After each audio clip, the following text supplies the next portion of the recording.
নমস্কার। পশ্চিমবঙ্গে ভোটের আবহে এবার কিন্তু বাইক চালানোতেও রেস্ট্রিকশন আনা হলো। এখানে একটি খবর উঠে আসছে যেখানে বলা হচ্ছে, দেখুন, ভোটের দুদিন আগে থেকে এবার বাইক চলাচলেও নিয়ন্ত্রণ। বাইক র্যালিও নিষিদ্ধ ঘোষণা করলো নির্বাচন কমিশন। সাধারণ বাইক চলাচলেও লাগাম টানছে নির্বাচন কমিশন। জানানো হয়েছে, বিশেষ কিছু ক্ষেত্রেই বাইক নিয়ে বেরোনো যাবে রাস্তায়। জরুরি পরিষেবা, চিকিৎসা এবং পারিবারিক ক্ষেত্রে বিশেষ প্রয়োজনে বাইকে ছাড় দেওয়া হচ্ছে।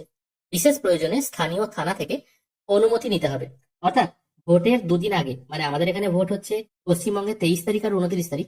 এবার 23 তারিখের দুদিন আগে এবং 29 তারিখের দুদিন আগে বাইক নিয়ে বেরোতে গেলে আপনাকে পারমিশন নিতে হবে। তবে কিছু কিছু ক্ষেত্রে ছাড় দেওয়া হচ্ছে এবং কটা থেকে কটা পর্যন্ত বাইক চালানো যাবে সেটাও দেখুন বলা হচ্ছে। পশ্চিমবঙ্গে প্রথম দফার ভোটে দুদিন বাকি।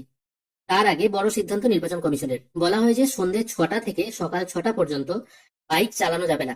কেউই কি চালাতে পারবেন না? না, সেরকম কিছু নয়। সকাল 6টা থেকে সন্ধ্যে 6টা পর্যন্ত পিছনে কাউকে বসিয়েও চালানো যাবে না বাইক। তবে পারিবারিক ক্ষেত্রে বাইকে ছাড় দেওয়া হয়েছে। স্কুলে শিশুদেরও কিন্তু নিয়ে যাওয়া যাবে। আর যদি আপনার কোনো দরকার থাকে, হয়তো আপনাকে কাজের প্রয়োজনে যেতে হচ্ছে, সেটা হলেও মোটামুটি ছাড় দেওয়া হয়েছে। কিন্তু আপনি শুধু শুধু ঘুরে বেড়াচ্ছেন পেছনে কাউকে নিয়ে, সেটা কিন্তু হবে না। তাহলে টাইমিংটা কখন বলা হচ্ছে? সন্ধ্যে 6টা থেকে সকাল 6টা পর্যন্ত বাইক চালানো যাবে না। এবার দেখা গেল আপনি যে জায়গায় কাজ করেন সেখানে ছুটি হয় হয়তো সন্ধ্যে 6টার পর। সেক্ষেত্রে কি আপনি বাড়ি ফিরতে পারবেন না? হ্যাঁ, সেটা ফিরতে পারবেন, এরকম নয় যে আপনি ঘুরে বেড়াতে পারবেন, ঠিক আছে?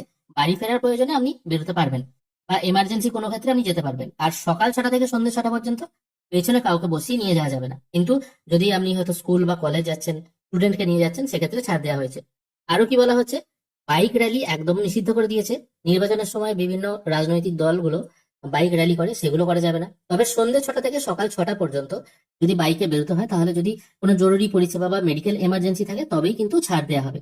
অনলাইন পণ্য পরিষেবায় যারা যুক্ত আছেন আর কি, যারা বাইকের মাধ্যমে পরিষেবা প্রদান করেন, তারা কিন্তু বাইকে চেপেই করতে পারবেন। বাচ্চাদের স্কুলে পৌঁছে দেওয়া, স্কুল থেকে আনা, এগুলোতেও ছাড় দেওয়া হয়েছে।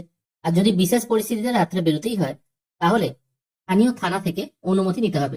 সাধারণত এমনি দিনে রাস্তায় বাইকের ভিড় চোখে পড়ে, কিন্তু কমিশন জানিয়েছে জরুরি পরিষেবার সঙ্গে যুক্ত লোকজন ছাড়া অন্য কেউ যদি বাইক চেপে বেরোতে চান বা বিশেষ পরিস্থিতিতে বেরোতে হলে এলাকার থানা থেকে অনুমতি নিতে হবে।